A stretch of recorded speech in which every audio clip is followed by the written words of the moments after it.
Hey guys, what's up? My name is Sean Wayne today. Tara, pag-usapan nga natin tong article na to na na-share ni Sir Rob Brances. Okay, so nakita po natin tong post na to sa isa pong Facebook user na si United Philippines Against Corruption. So basically, this post was posted last August 9 pa. No? At ngayon lang nating nakita na na-post ni Sir Rob Brances. But nevertheless, may mga bagay lang na kinopya siya rito at kumbaga, ni-repost niya lang. But tingnan natin, no, pag-aralan natin kung ano sinasabi ng post na to. So basically, merong mga mukha rito na very familiar sa atin. Number one, madalas natin itong nakikita ng panahon ng Quadcom. Okay? Ang sabi dito ng ang sinabi rito ni United Philippines Against Corruption sa paglaki ng budget ng DPWH, yaman ng ilang kongresista lumobo rin. Okay? So, bakit kaya niya nasabi ito? Basahin natin ang kanyang sinabi rito. Okay?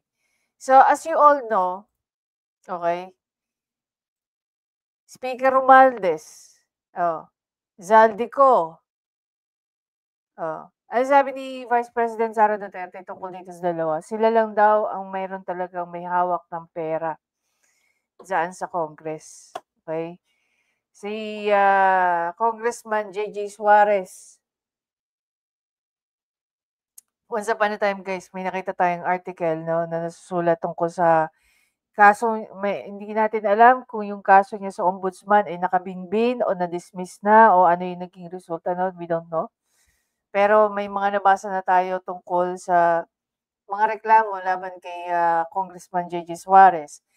Aurelio Gonzalez, another post coming from tungkol sa pagiging contractor nito sa kanyang distrito. Manix Delipe, same.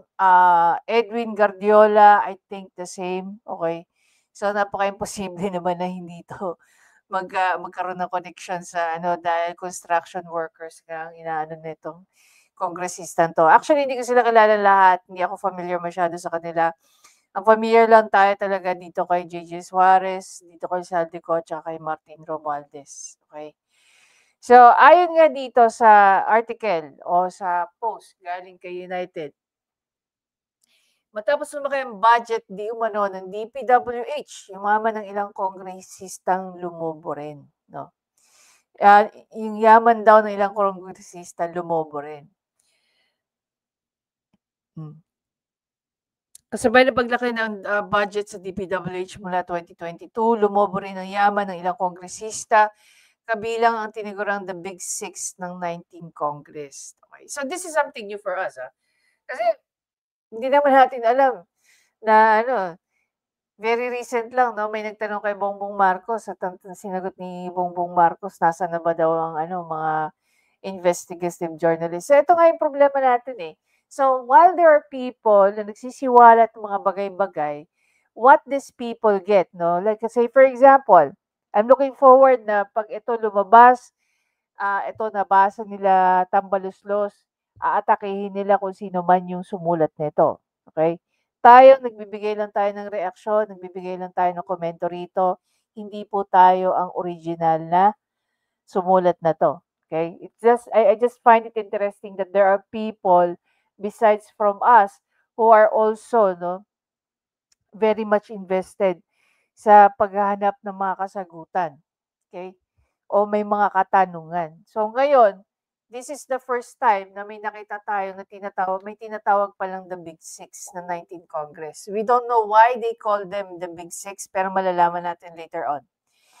So, mula 2022 hanggang 2025, lumaki ng mahigit 28% ang budget ng DPWH mula 786.6 billion patungo to 1.07 trillion. Habang ang flood control budget ng ahensya lumalaki ng mahigit 100% mula 128 billion patungo sa 257 billion sa parehong mga taon. Pero, excuse me, pero hindi lang ito ang lumobo dahil habang lumalaki ang gastos ng pamahalaan para sa programang infrastructure ng DPWH, lumobo rin ng mahigit 1,000% ang yaman ng tinaguriang The Big Six ng Kongreso na siyang responsible sa pagpasa ng national budget noong 19th Congress. Okay. So basically, when it comes to the appropriation, alam naman natin kung sino ang chairman ng appropriation ng 19th Congress. Walang iba kundi si Zaldico. Tama ba? Anong kinalaman dito ni ano? Si Martin Romualdez, sa pagkakaalam ko, even before, meron na itong mga negosyo sa media. Okay? We don't know kung meron, again, hindi natin alam. Let's play dumb here for a while. So, kunyari, hindi natin alam kung ano yung connection niya sa tinatawag na Big Six. Bakit nga ba sila tinatawag na Big Six? Yun yung pinakamalaking tanong natin. No? Bakit? Anong meron? At bakit sila tinawag ng Big Six? At sinong nagbansag sa kanila sa pagiging the Big Six? Diba? Sila ay itinuturong nasa likod ng korupsyon sa mahigit 800 billion flood control budget ng pamahalaan. Ang tanong, sino? Sino ang nagtuturing sa kanila? O sino nagtumuturo sa kanila? O sino nagbansag sa kanila? Ng the Big Six. Makikita sa ibaba ang paglaki ng kanilang statement of assets and liabilities. So, salin mula 2022 hanggang 2025. So, dito nga nakalagay yung kay Tambaloslos. Yung salin niya ng 2025 is 3.46 billion mula 315 million. Which is, sabi nga rito, is more than 1,000% increase. Mas malaki pa po ang yaman ngayon ni Romualdez kumpara kay Bongbong Marcos na nasa 400 million lang. 'Di ba? Actually, isa na sa pinakamayaman na congressman sana noon si senador si pero hindi pa rin. Dahil ang pinakamayaman at that time. Excuse me. Ang pinakamayaman at that time, walang iba kundi si Manny Villar, no, ang mga Villar. Sumunod diyan ay si, of course, si Manny Pacquiao. Actually, pero hindi daw ako nakita isang post na mas nauusan pa ni Tambaloslos ang mga Villar siblings, no? Yung magkapatid na Villar, si Mark at saka si what's the name of the other Villar? Yung senador na babae ngayon. Dito naman tayo. Former House Appropriation Committee Chair at ako Bicol Party List, Zaldico. From 1.51 billion, no? Pero noong 2022,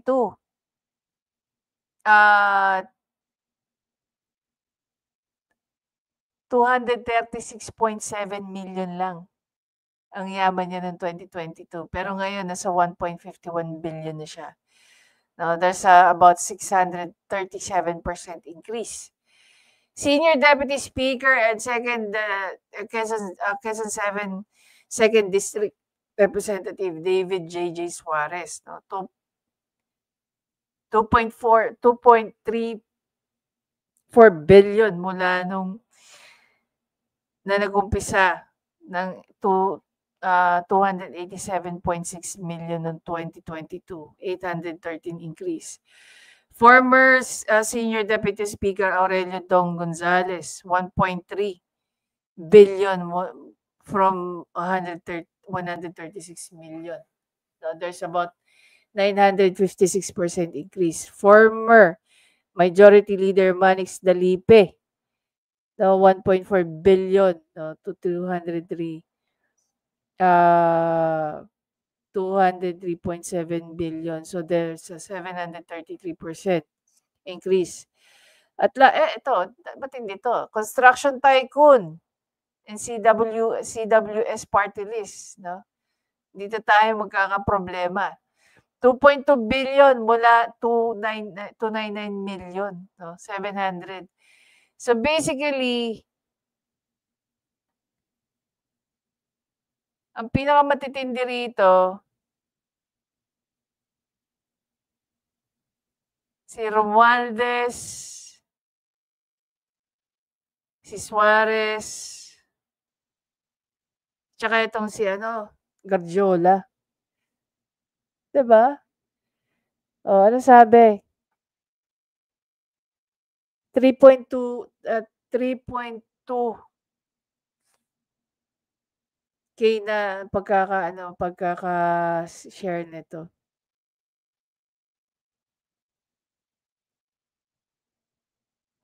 O yan.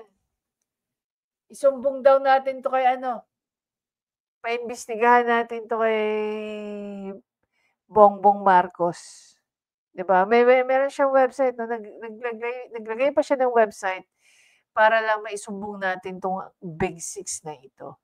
Pero I find it very interesting. How on earth were they able, no, to achieve this huge amount of money, this chunk of money?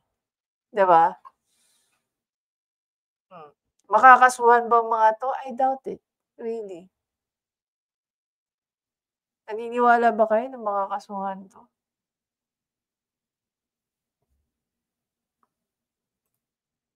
Unang-una, saan nanggagaling? Anong mga documents ang meron at hawak itong nag-post na 'to? 'Di ba?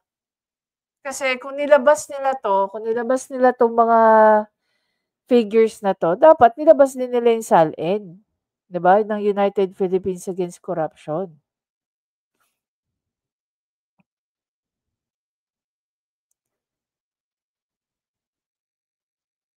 Organization daw sila. Ako na it's very important well, number one, it's very important for us, no, to see kung ano talaga ang nakalagay sa SALN ng mga taong 'to. Although, I've seen I've seen a post na nagpapakita nga na isa si Martin Romualdez sa may pinakamalaking, sabihin na lang natin, isa sa pinakamayaman na kongresista, okey. Imaginin mo hindi naman gano'n kalaki ang hindi naman gano'n kalaki ang kaniyang distrito 'no, para mag-kamkam siya ng ganiyang kalaki. Ganyan ba ka-busy yung negosyo niya para for the past 3 years magkaroon siya ng ganyang kalaking increase. We don't know exactly. So this is one of the reason bakit 'pag ikaw ay nasa gobyerno, okey, nagda-divest ka ng negosyo, 'di ba? Dapat nagda-divest ka. At saka kung meron man unang nilalabas, SALN. Mas interesado tayo sa SALN kaysa sa ng BICAM. Hmm. Tayo, ang basehan lang natin dito 'no, sa nakikita natin, these are just figures. We don't have any documents. Well, I want to see documents. Personally, I want to see documents. 'Di ba? Karapatan ba nating questionin kung bakit umabot ng gano'ng kalalaki yung kanilang, yung increase ng kanilang naging pera over time for the last, about 3 years? Or less than almost 2.5 years lang. Well, basically 3 years. 'Di ba? From 315 million noong 2002, pagdating ng 2025 naging 3.4 billion yung pera ni Martin Romualdez.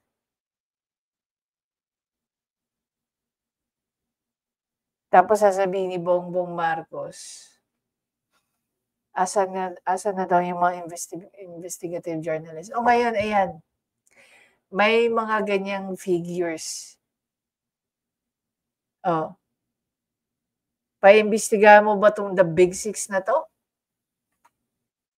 Kakasuhan mo ba sila ng graft and corruption kung sakali mong may makita kang rason para kasuhan sila? That we don't know. Wala ka bang sabit dito kung sakali man? Kasi kayo-kayo lang naman nag-uusap, eh. Kaya naman pala ganyan yung sobrang kapit nila, suporta nila kay Romualdez, eh. Dahil nagkakaroon ng basbasan? Again, that we don't know. At the end of the day, kahit may mga ganyan lumalabas, ako para sa'kin importante pa rin sa'kin na makita natin yung pinaka-SALN mismo. Yung pinaka-breakdown ng kanilang kaperahan. 'Di ba? Kasi kung tutuusin ano, parang nakakatawa na lang din. Nanalo si Bongbong Marcos, nanalo si Bongbong Marcos, ang pera lang niya di umano, nasa less than 500 million. Eh, naman nasagot naman kahit papaano ni Bongbong Marcos bakit gano'n kalaki yung pera niya. Hmm, may mga nabentang property at kung ano-ano pa. Kumbaga yung pera niya legit, 'no, legit. Ang tanong, ngayon magkano na pera niya?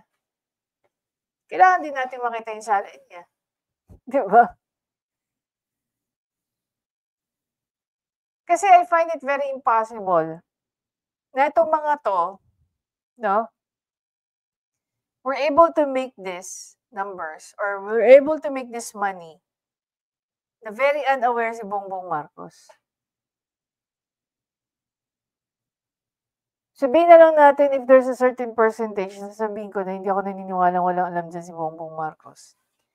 Siguro mga ano,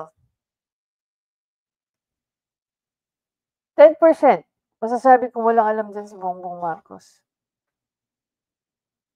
Bakit ko sinasabi 'to? Simple lang, yung GAA. Pinirmahan niya yung GAA. Pinirmahan niya yung mga GAA mula 2023 hanggang 2025. 'Di ba? Hindi ba kayo nahihiwagaan? Bilang isang pangulo, I find it very impossible, 'no, na kahit sabihin mo 40 or 50%, hindi mo puwedeng sabihin na unaware ka sa nangyayari. One thing that I learned from my boss, one thing that I learned from my boss, even if we don't talk, even ako yung nag-i-issue ng purchase order or ng invoice, maniwala kayo sa hindi, alam na alam niya lahat 'yan. Alam na alam niya kung magkano babayaran namin, alam na alam niya kung magkano yung sisingilin namin. Apart from the fact kasi dahil siya ang kumakausap, she's the last person, 'no, na kinakausap ng auditors namin. So, every end of the month, religious namin 'yang ginagawa, routine namin 'yan. So, for someone as a good leader, 'no, like my boss, I expect Bongbong Marcos to be like that too. Na imposibleng hindi mo alam ang galawan ng mga taong 'to. At ang ginagawa mo na ngayon, naghuhugas ka ng kamay, which is that's not good leadership. Gusto niyo ng accountability? Then let's start. Let's start talking about accountability. Kasi it's pointless na maglalagay ka ng website at ilalagay mo do'n, isumbong mo sa pangulo, "O ayan, pag sinubmit ba natin 'to kay Bongbong Marcos, ano kayang gagawin niya rito sa Big Six na 'to?" 'Di ba?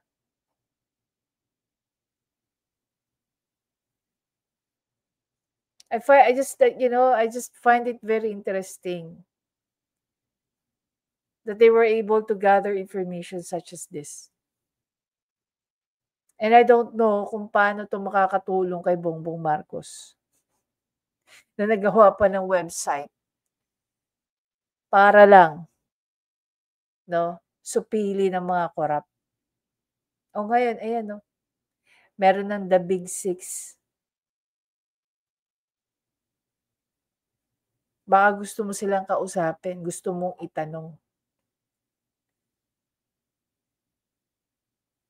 'di ba? Wala po tayong inaakusahan pero nagkakaroon po tayo ng katanungan. Paano nga naman kayo nagpalobo ng ganyang kalaking pera, kung totoo man yung mga figures na nandiyan? At sana sa susunod yung nagpo-post nito, 'no, number 1, thank you for the effort. Number 2, sana isama mo na rin yung pagpo-post ng salin nila, 'di ba? Paano kayo nakakuha ng copy ng salin nila? Yun yung tanong natin. Kayo ba guys, ano masasabi niyo rito sa paglobo ng ano? Talo pa yung nanalo sa ano, sa lotto, 'di ba? Halos maya't maya siguro kung lotto lang kung kada ano nito, kahit siguro araw-arawin nitong magtaya sa lotto ng halagang 1 bilyon, eh, hindi 'to maaabot ng ganyang kalaking pera, eh, 'di ba? Anyway guys, again, maraming salamat sa panonood. Please don't forget to subscribe, like, at i-comment niyo na kung ano masasabi niyo sa laki ng paglobo ng The Big Six. Imagine niyo meron palang The Big Six. Huli pero walang kulong.